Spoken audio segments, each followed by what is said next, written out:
आप सभी का स्वागत करती हूँ आपके चैनल हिंदी साहित्य बाय प्रियंका मैम में। आशा करती हूँ आप सभी अच्छे होंगे। तो चलिए आज हम सब पढ़ेंगे अलंकार के बारे में, जो कि व्याकरण का एक महत्वपूर्ण भाग है।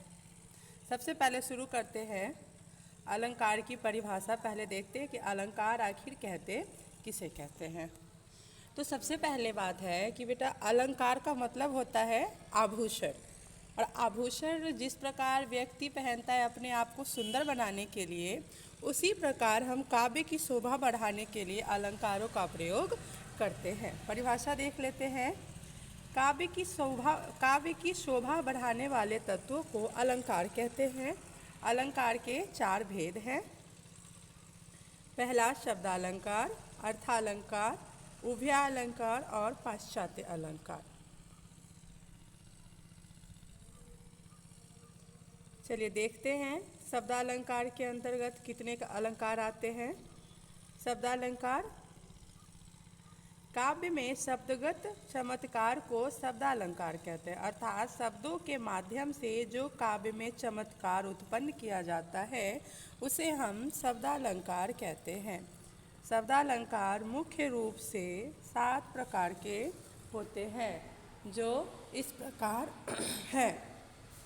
पहला है अनुप्रास, दूसरा यमक, श्लेष, वक्रोक्ति, पुनरोक्ति प्रकाश, पुनरुक्ति वराभास और विप्सा आदि। ये हमारे शब्दालंकार के भेद हैं।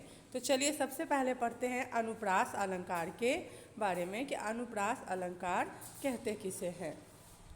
एक चीज़ हमेशा देखिए, अनुप्रास अलंकार को समझने की, पहचानने की एक सिंपल सा ट्रिक है कि जहाँ पे वर्णों की आवृत्ति बार बार आए, व्यंजन वर्णों की आवृत्ति बार बार आए, वहाँ पे अनुप्रास अलंकार होता है। जैसे देख लेते हैं एक बार परिभाषा। एक या अनेक वर्णों की पास पास तथा क्रमानुसार आवृत्ति को अनुप्रास अलंकार कहते हैं। अनुप्रास अलंकार को भी अलग अलग भागों में बांटा गया। जैसे कि पहला हो गया आपका छेकानुप्रास।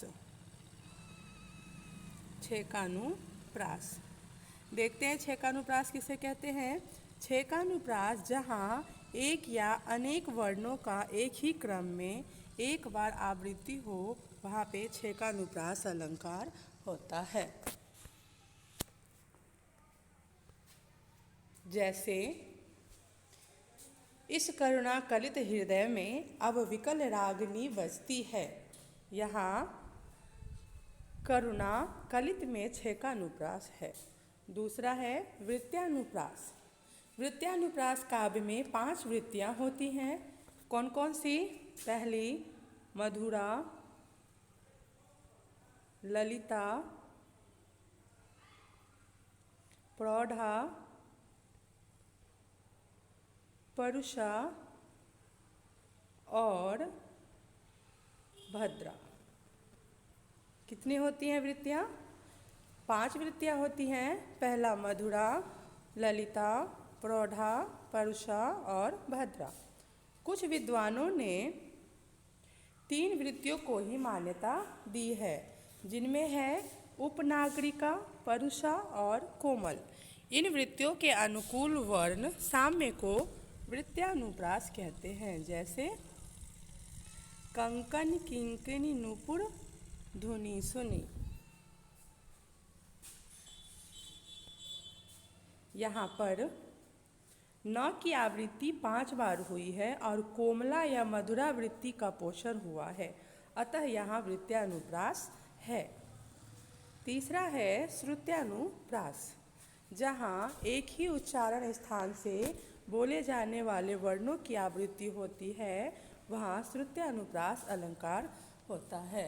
जैसे तुलसीदास सीदति निस्दिन देखत तुम्हार निठुराई। यहाँ त, द, स, न एक ही उच्चारण स्थान अर्थात दंत से उच्चारित हुई है, इसलिए यहाँ पे श्रुत्यानुप्रास अलंकार है।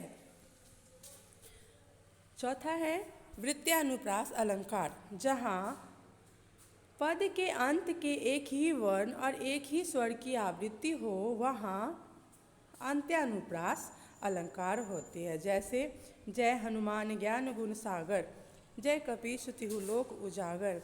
यहाँ दोनों पदों के अंत में आगर की आवृत्ति हुई है, अतः यहाँ पे अंत्यानुप्रास अलंकार है।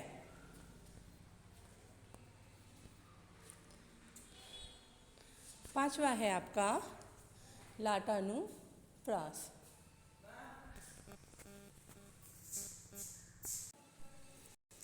उसके बाद पांचवा है लाटानुप्रास।